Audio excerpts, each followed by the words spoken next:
Alright, now as I was saying, Uriah Faber versus Brian Bowles.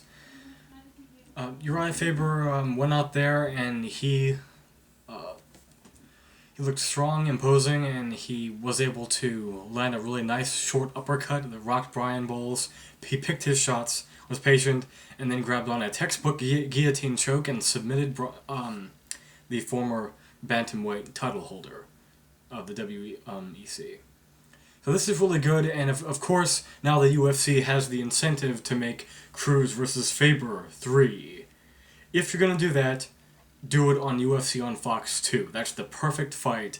There's no way that fight is going to last just, you know, 60 seconds. So that's what they're probably going to do. This is, again, because of, Uriah Faber's star power he does get title shots like after one or two wins. So I still think would pick Dominic Cruz in that matchup, but it would be something interesting to see. I would personally like to see Dominic Cruz against someone like Renan Barão too, or someone else before he fights Uriah Faber. So that's really good. And as for Brian Bowles, maybe a rematch with Miguel Torres or a fight against Nick Pace. So, okay, Martin Kampmann versus Rick Story. I probably would have picked Rick Story to win this one, and again, I would have gotten this one wrong, because Martin Kampmann looked.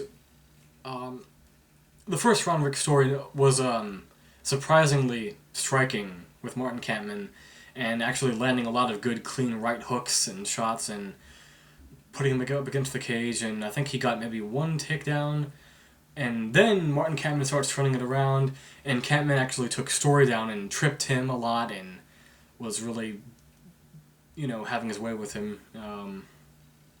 So Kampmann got a win. He needed one right now, and so that's good.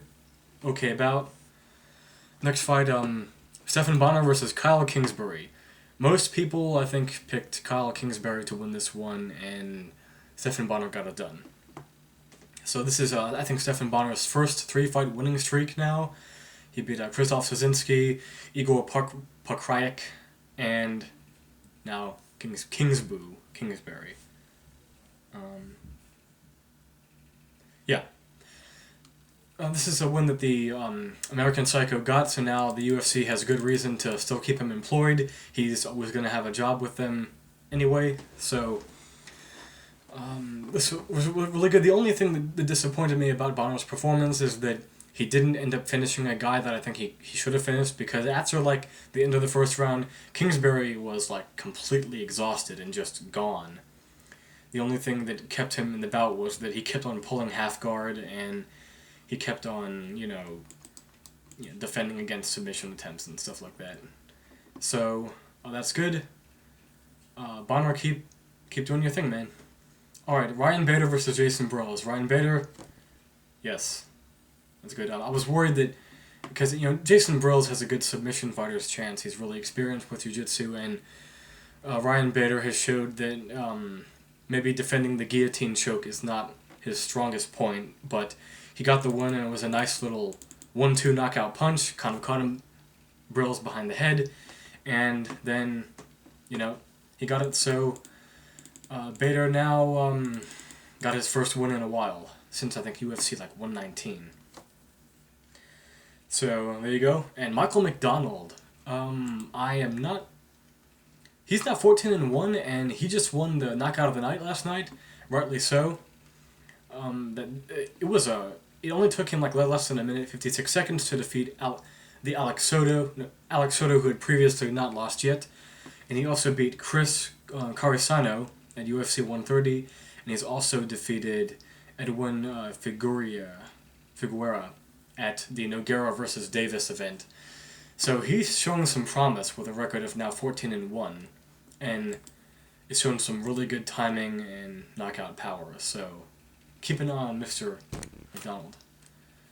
Chris Weidman is also defeated Tom Lawler. It looked really impressive with a textbook Darce choke, and put Tom Lawler to sleep in just 2 minutes and 7 seconds of the first round.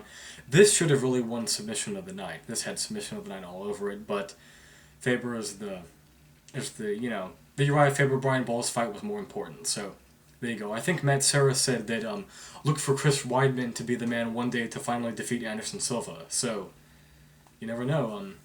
Chris Weidman's really doing his job. I think he's 7-0 also. Gleison Tibau defeated Rafael Dos Anjos. That's a tough loss for Dos Anjos, coming off being the first guy in a while to finish George Sotiropoulos with like one punch. And Miguel Torres got a win. Seth Bakazinski defeated Matt Brown. And Danny Castillo defeated Shamar Bailey. So, really good night of fights with a spectacular main event. I hope they actually play it on Spike, or I hope they replay it on Spike versus or Fox, one of those things. Although I think that the Spike deal is ending soon, their contract with them. So, that's it. Up next, we got The Ultimate Fighter Season 14 with Bisping and Jason Miller, and Jones versus Machida. Can't wait for that matchup. Definitely I'm going to do my pick for that one. And Jason Miller has a good chance to defeat the Count. Let's just put it that way. So, there you go, guys. This is Slugfest Wizard signing off. Peace out.